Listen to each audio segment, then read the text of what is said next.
not win the chamber's trust, the party or the coalition of the largest parliamentary bloc has to name a new government head.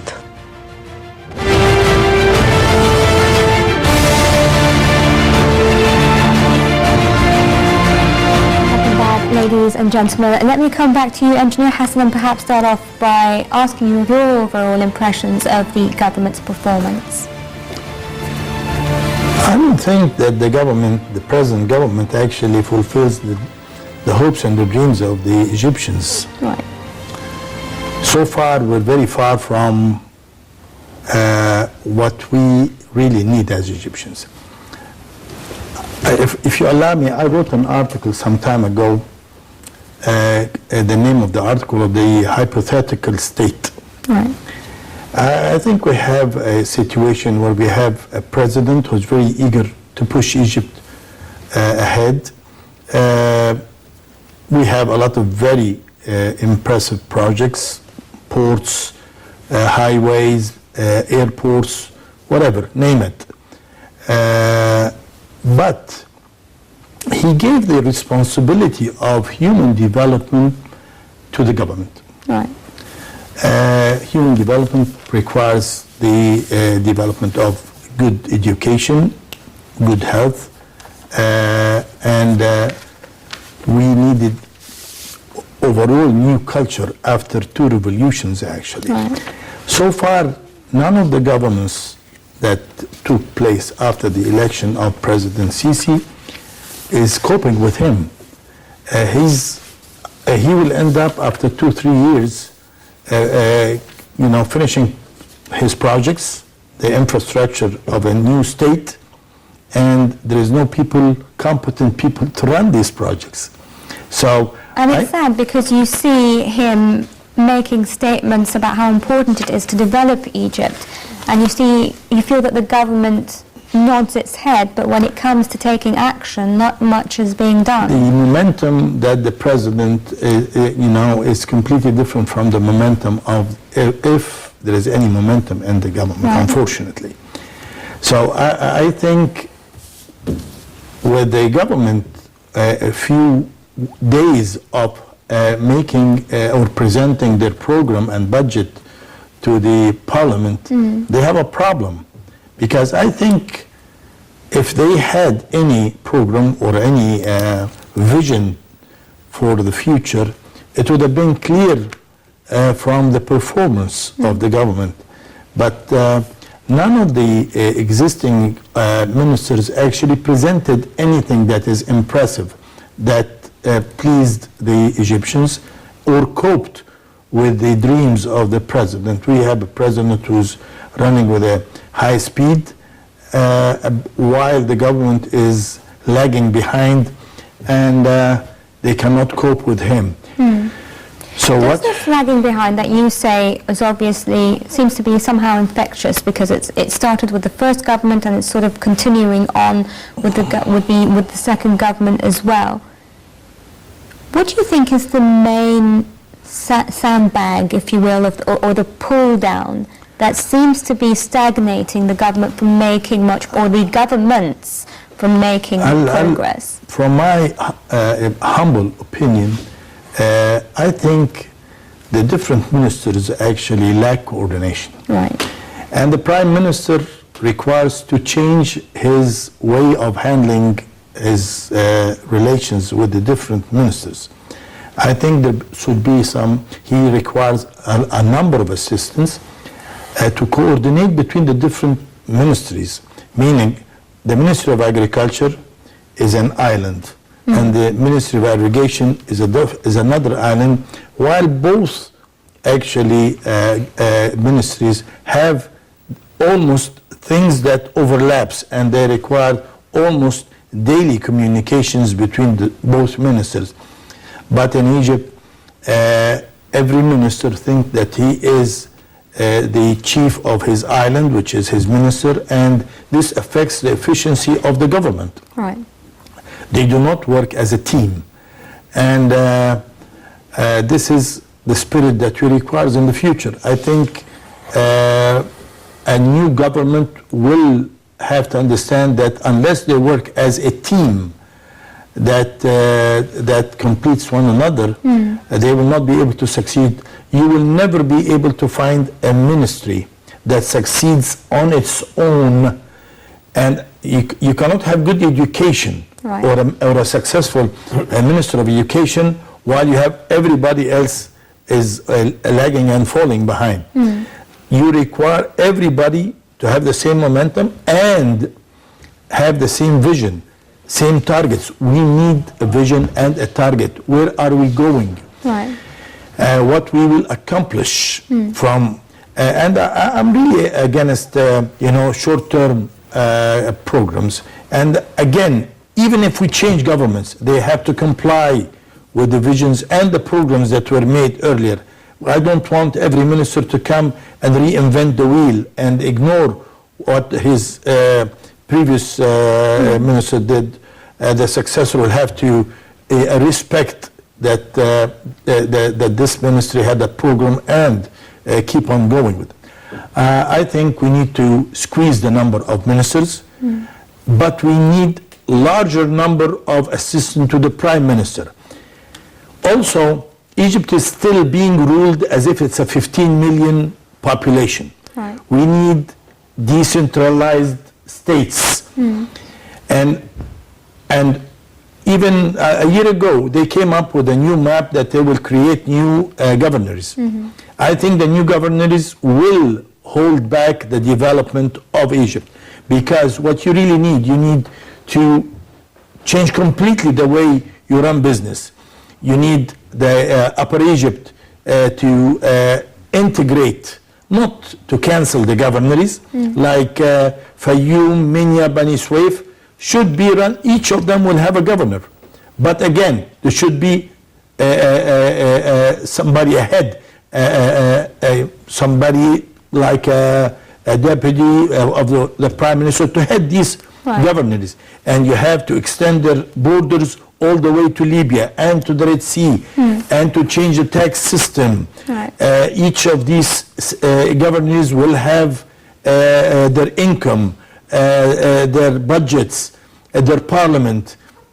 You need to enhance democracy. You will need to produce new people. Unless you give people responsibility and freedom, you will never have the new Egypt that we want. Right. Let me ask you, Mr. Nabil, the same question, and perhaps get your overall impressions of the government's performance, and perhaps your predictions as well as to which ministers or which ministries will see new ministers. Most of them must be changed. Right.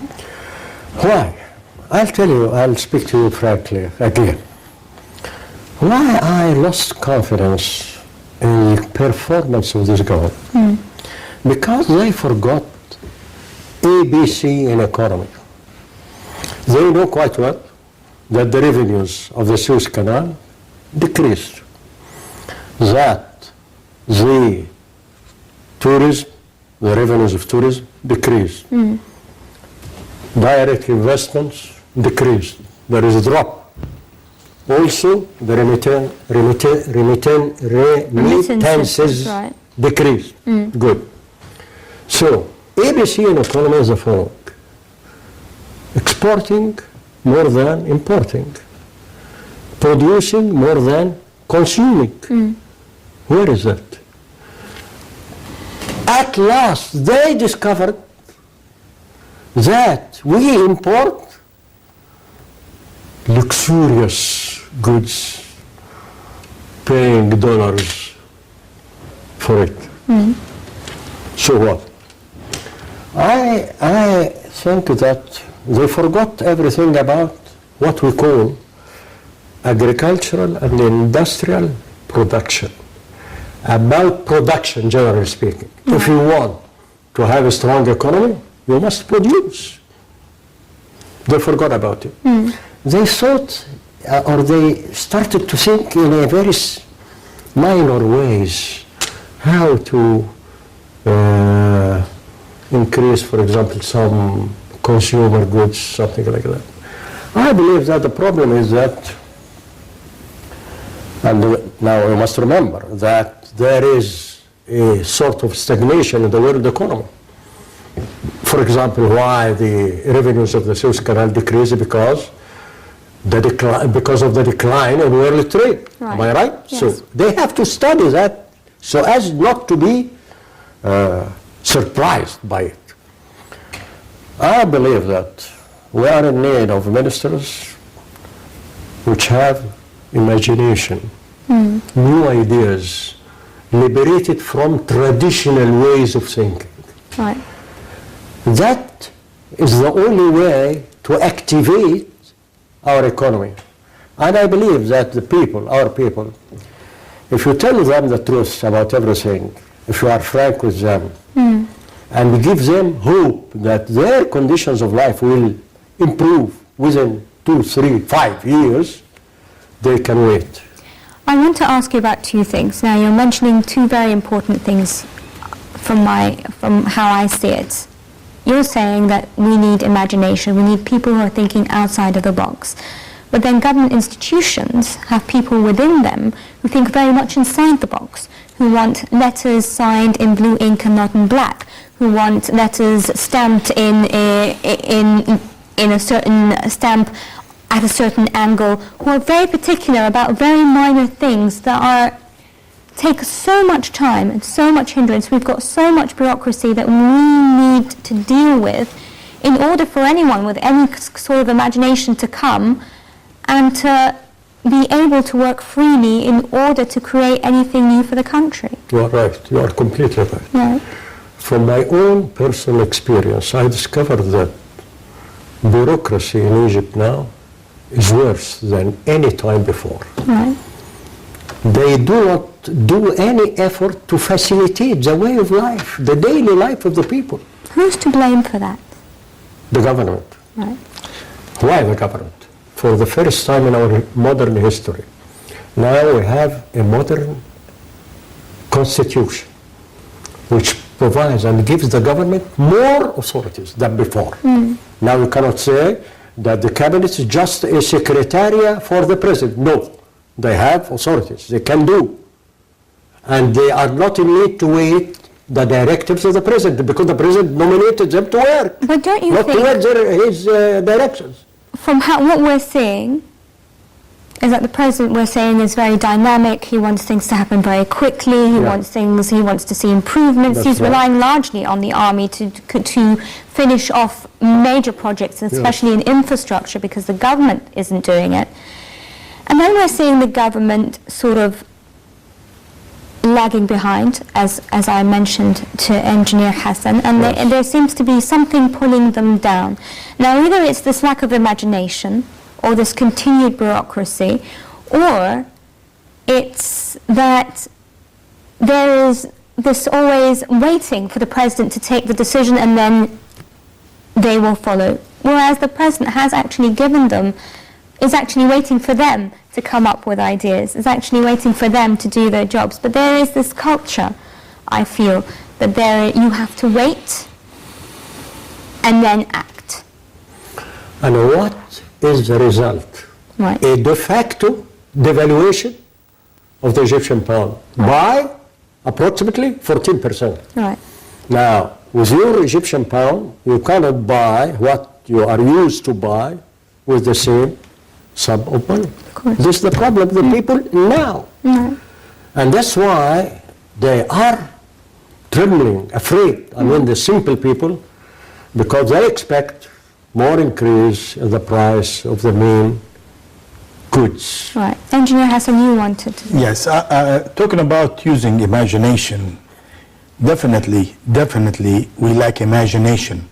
But surprising, I have a little story to tell you. You know, the president was very eager to develop and cultivate 1.5 million faddans.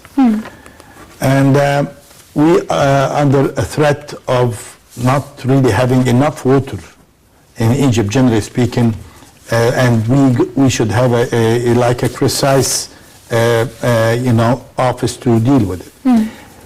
You know that the Ministry of Agriculture have run experiments to grow certain plants using salt water, sea water directly with no treatment. on a plant called siliconia. This siliconia will grow within a few months' time, I mean couple of months. You can get eatable oil out of it that we import from outside. You could change the culture of the Egyptians. You know, when the British occupied Egypt, they brought with them an animal from India called the water buffalo. Right. And they actually told the Egyptians that, you know, eating camels is no good. While really, you could have the biggest camel meadows or farm in the Middle East, in the area of Halayb and Shalatin and Wadi Ramad. You could have like at least 250,000 camels in this particular area growing, or actually grow the siliconia directly from seawater, right. have the food for these camels, have oil, and make agricultural settlements for the people in Shalatin and Halayb, the Bashari and you know, the area of the locals over there. Develop their way of life, improve their way of life, and make the following. As long as you're going to use seawater in growing this plant, you might as well have a salt industry. Right. You know, we need a road to connect the Red Sea to the heart of Africa, Chad and Niger. All these countries do not have access to the Mediterranean nor to the Red Sea. The area of Ras Banas could work as a port to these countries. Right. They're locked. There is a business called service business, and it's very profitable. If you have a highway from Ras Banas leads to Chad and the rest of Africa, you will they will use you as their port on the Red Sea. They don't have salt. Salt is a rare commodity in these countries because they don't have any saltwater seas. Indeed. And you could actually export. I don't want to take a long time. And it all comes into the concept of thinking You need to outside the box. Imagination is the name of the game. Definitely. Yes. I thank you very much, gentlemen, for your time. Thank you very much, Engineer Hassan Shaaban, political analyst, for coming in and for your time and insights. Mr. Nabil Zaky, Chairman of the Board of Al Ahli newspaper. It was a pleasure as always. Ladies and gentlemen, that's all the time we have for this edition of the Daily Debate. Do join us again tomorrow, same time, same place, here on Nile TV International. I'm Nancy Sarah Barakat, signing off. Thank you very much.